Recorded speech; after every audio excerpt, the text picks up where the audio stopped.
अस्सलाम वालेकुम, मैं हूँ रिजवान बासित। आज की वीडियो में हम आपको बताने जा रहे हैं कि दुनिया में वुकू होने वाली पहली हाई जैकिंग के हवाले से दुनिया में पहली हाई जैकिंग कब और कहां और किसने की, इस बारे में हम आपको बताएंगे कि आपने गुज़िश्ता 3 दहाइयों से किसी हवाई जहाज के हाई जैकिंग होने के बारे में नहीं सुना होगा। खास तौर पर 9/11 के बाद से तो बिल्कुल भी नहीं।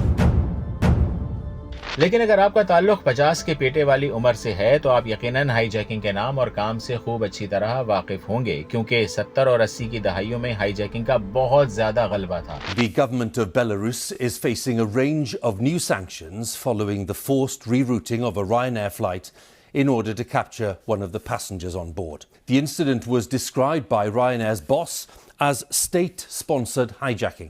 उस वक्त सेफ्टी एंड सिक्योरिटी के लिए इतने तरक्की याफ्ता टूल्स नहीं थे। जिन्नाती काम सरअंजाम देने वाले कंप्यूटर्स और निगरां के आलात भी नहीं थे जो सैकड़ों में मुसाफिरों का पता लगा सकें। 9/11 ने दुनिया की साख बदल कर रख दी। We saw smoke coming out and everybody started running out and we saw the plane on the other side of the building and there was smoke everywhere. People are jumping out the windows. Over there they're jumping out the windows, I guess because they're trying to save themselves. I don't know. Go to help the victims and their families and to conduct a full-scale investigation to hunt down and to find those folks who committed this act. Airline industry में technology के इनकलाब ने हवाई जहाज के सफर को इंतहाई महफूज और मामून बना दिया। आज की जहाज रानी में किसी गैर मुतल्लिका फर्द के लिए कॉकपिट में दाखिल होना नामुमकिनात में से है। पायलट्स ज्यादा तरबियत याफ्ता हैं और जब वो परवाज पर हों तो हथियार ले जाने की भी मजाज हैं। हाईजैकिंग अब कोई मसला नहीं रहा जैसा कि 70 और 80 की दहाइयों में था। अगरचे हवाई जहाज की पहली परवाज हाईजैकिंग की अव्वलीन तारीख से 20 साल कम उम्र है, यानी समझ लीजिए कि पहली बार राइट ब्रादरान ने 17 दिसंबर 1903 की सुबह 10:30 बजे रियासत नॉर्थ कैरोलिना के शुमाल की जानिब उड़ान भरी थी। ऑरविल राइट ने जहाज को पायलट किया था। उस जहाज का मजमूई वजन तकरीबन 600 पाउंड था।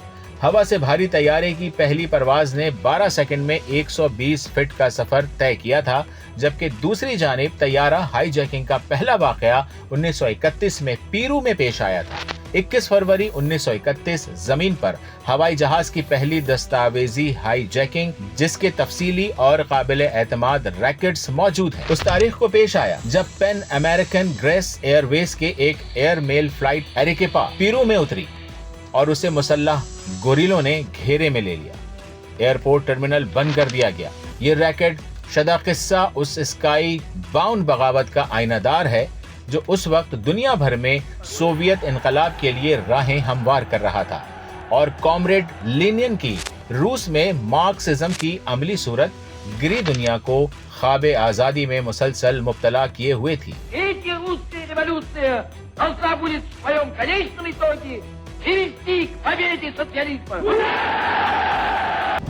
अजीम लेनिन ने जिस तरह कार्ल मार्क्स के ख्यालात को अजीमुशान ममलिकत रूस में रूबा अमल किया था, उसने सरमायादाराना निजाम को शदीद खौफ का शिकार कर दिया था, क्योंकि रूस से इनकलाबी लिटरेचर हर मुल्क में पहुंच रहा था और आवाम और खास सबको मुतासिर कर रहा था।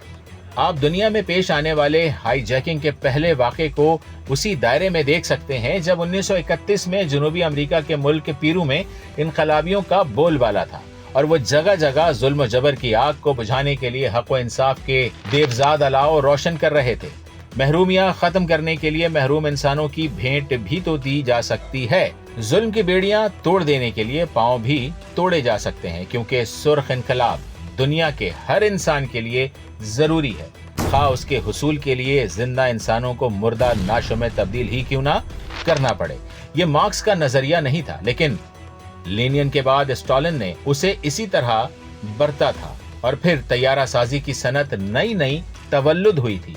कई कमजोरियां थी, बहुत सी खामियों से फायदा उठाया जा सकता था। बस उस नुक्ते को महवर मानकर जरी और बेखौफ कैप्टन लियोनेसिफ की क़यादत में बागियों ने पीरू के फजाओं में उतरने वाले पैन अमेरिकन ग्रेस एयरवेज के तैयारे की कमांड अपने हाथ में ले ली थी। طیارہ جو آزادی اور طاقت کی علامت تھا، پیرو کے ایئرپورٹ پر اترتے ہی انقلابیوں کو ان کی منزل کی طرف لے جانے والا اڑن کھٹولا بن گیا۔ وہ بظاہر ظلم کا خاتمہ، عوام کے لیے مساوات اور آزادی کا نیا دور جیسے نعروں سے مزین تھے، لیکن آزادی کے جوالے امید اور بغاوت کا پیغام دیتے دیتے وحشت اور دہشت کی علامت بن چکے تھے۔ طیارے کا اغوا مزاحمت کی ایک نئی شکل تھی جو دنیا کے سامنے آئی تھی۔ دلوں پر خوف طاری ہونے لگے تھے۔ طیاروں کا سفر افسانوی سے بڑھ کر مایوسی اور خوف کا استعارہ بننے والا تھا۔ تاہم پیرو ایئرپورٹ پر بائرن ریکارڈز ایک فورڈ ٹرائلی موٹر لیما کو یو ایس اے یرغمال بنا لینے کی پہلی کوشش جو پیرو کے انقلابیوں کی جانب سے کی گئی تھی، ہمارے لیے آج بھی ایک یاد دہانی ہے کہ زندگی کا شعلہ وقت اندھیرے میں جلتا ضرور ہے، خواہ اسے طاقت کے بل پر دبا ہی کیوں نہ دیا جائے۔ طیارے کو اسی برس 2 مارچ کو رہا کر دیا گیا۔ یہ داستان کشمکش مشتمل ہے 10 دن کے تعطل پر، جب باغیوں کی جانب سے طیارے کو کہیں بھی پرواز کرنے سے روک دیا گیا تھا، اور جب اطلاع آئی کہ انقلاب کامیاب ہو گیا ہے اور اب اسے رہا کیا جا سکتا ہے، تو متاثرین کے چہرے حقیقی حیرت و مسرت کا احساس سے کھل اٹھے۔ جو جس کیفیت میں تھا، بے اختیار خداوند کا شکر بجا لایا۔ اللہ حافظ۔